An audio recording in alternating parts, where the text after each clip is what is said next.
Hi అండి, నమస్తే. Welcome back to mama's kitchen. ఇవాళ మన వీడియోలో మంచి ఫ్రైడ్ రైస్ రెసిపీ ఒకటి చూపించబోతున్నాను.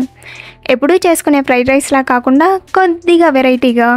ఇక్కడ వెరైటీ అని ఎందుకంటున్నానంటే నేను చూసిన ఫ్రైడ్ రైస్ రెసిపీస్లలో ఇలాంటి ఫ్రైడ్ రైస్ రెసిపీని ఎక్కడా చూడలేదు. ఈ ఫ్రైడ్ రైస్ని ఎలా చేయాలో నేను మా అత్తమ్మ దగ్గర నేర్చుకున్నా. చాలా సింపుల్గా 5-10 నిమిషాలలో ఈ ఫ్రైడ్ రైస్ని ప్రిపేర్ చేసుకోవచ్చు. చాలా అంటే చాలా టేస్టీగా ఉంటుంది. సో మరైతే ఫ్రైడ్ రైస్ ఎలా ప్రిపేర్ చేయాలో చూద్దాం పదండి. ముందుగా ఫ్రైడ్ రైస్కి కావాల్సిన పదార్థాలు ఏంటో చూద్దాం. మీడియం సైజ్ ఉల్లిపాయ ఒకటి ఇలా సన్నగా కట్ చేసుకోవాలి. అలాగే 4 పచ్చిమిరపకాయలు తీసుకొని ఇలా పొడవుగా కట్ చేసుకోవాలి. కొత్తిమీర కూడా ఇలా సన్నగా కట్ చేసుకోవాలి. అలాగే కొన్ని పుదీనా ఆకులు, అలాగే ఉప్పు, అల్లం వెల్లుల్లి పేస్ట్, నూనె. ఇది వచ్చేసి ప్యూర్ గ్రౌండ్నట్ ఆయిల్ అండి. కాస్ట్ కొంచెం ఎక్కువే కానీ హెల్త్కి మంచిది. ఇలాచి 2 లవంగ మొగ్గలు, అలాగే 2 ఇంచుల దాకా దాల్చిన చెక్క. అలాగే ఇక్కడ నేను 2 మనుషులకు సరిపడేలా వేడివేడి రైస్ని తీసుకొని ఇలా వెడల్పుగా ఉన్న ప్లేట్లోకి వేసి చల్లార్చి పెట్టుకున్నానండి.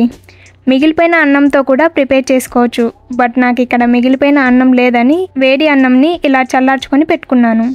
సో ఫ్రైడ్ రైస్కి కావాల్సిన పదార్థాలు వచ్చేసి ఇవ్వండి. ఇప్పుడు ఫ్రైడ్ రైస్ ప్రిపేర్ చేసుకోవడానికి స్టవ్ పైన కడాయిలో 2 టేబుల్ స్పూన్ల దాకా ఆయిల్ పోసుకోవాలి. ఆయిల్ వేడైన తర్వాత ఇందులో దాల్చిన చెక్క, లవంగ మొగ్గలు, ఇలాచి వేసుకోవాలి. అలాగే కట్ చేసుకున్న పచ్చిమిరపకాయలు వేసుకోవాలి. పచ్చిమిర్చిని 1 నిమిషం పాటు చక్కగా ఫ్రై చేసుకోవాలి. పచ్చిమిర్చిని ఈ విధంగా ఫ్రై చేసుకుంటే ఫ్రైడ్ రైస్ తినేటప్పుడు రైస్తో పాటు పచ్చిమిర్చిని కూడా తినేయచ్చు. కారం లేకుండా టేస్ట్ బాగుంటుంది. ఇప్పుడు ఇందులో కట్ చేసుకున్న ఉల్లిపాయ ముక్కలు కూడా వేసి ఉల్లిపాయ ముక్కలు మంచి గోల్డెన్ కలర్ వచ్చే వరకు కలుపుకుంటూ ఫ్రై చేసుకోవాలి. ఉల్లిపాయ ముక్కలు ఈ రంగులోకి వచ్చిన తర్వాత ఇందులో 1/2 టేబుల్ స్పూన్ దాకా అల్లం వెల్లుల్లి పేస్ట్ని వేసుకోవాలి. ఇప్పుడు మంటని లో ఫ్లేమ్లోకి టర్న్ చేసుకొని అల్లం వెల్లుల్లి పేస్ట్ ఉల్లిపాయ ముక్కలలో చక్కగా కలిసేలా బాగా కలుపుకోవాలి. ఇలా కలుపుకున్న తర్వాత ఇందులో చల్లార్చి పెట్టుకున్న రైస్ ఉంది కదండి, రైస్ను కూడా వేసుకోవాలి. మసాలా మొత్తం రైస్కి చక్కగా పట్టేలా బాగా కలుపుకోవాలి.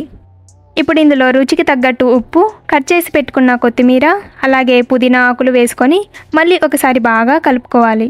ఇప్పుడు మంటని మీడియం ఫ్లేమ్లోకి టర్న్ చేసుకొని ఒక 2-3 నిమిషాల పాటు కలుపుకుంటూ ఫ్రై చేసుకోవాలి. అంతేనండి. ఇప్పుడు స్టవ్ ఆఫ్ చేసి వేరొక ప్లేట్లోకి తీసుకుందాం. సో చూసారు కదండి, చాలా సింపుల్గా తక్కువ టైంలో ఫ్రైడ్ రైస్ రెడీ అయింది. ఈ ఫ్రైడ్ రైస్ని ఇలానే తినచ్చు, లేదంటే ఇందులో కొద్దిగా పొడి వేసుకొని కూడా తినచ్చు. ఎలా తిన్నా టేస్ట్ అయితే చాలా బాగుంటుంది. ఇక నాన్ వెజ్ లవర్స్కి అయితే chicken fry, mutton fry, chicken curry, mutton కర్రీలోకి అయితే ఇంకా చాలా బాగుంటుంది. చికెన్, మటన్ తెచ్చిన ప్రతిసారి బిర్యానీలు చేయడం కష్టం కదండి. మరి సింపుల్గా అయిపోవాలి అంటే ఈ వీడియోలో చూపించినట్లుగా ఫ్రైడ్ రైస్ చేసి పెట్టండి. బిర్యానీ కంటే రుచిగా ఉంటుంది, మన పని సులువుగా అవుతుంది. మరి మీరు ఇంట్లో ట్రై చేసి ఎలా ఉందో మీ ఫీడ్బ్యాక్ని మాతో తప్పకుండా షేర్ చేసుకోండి. ఈ వీడియో మీకు నచ్చినట్లయితే లైక్ చేయండి, మన ఛానల్ని సబ్స్క్రైబ్ చేసుకోండి. బాయ్.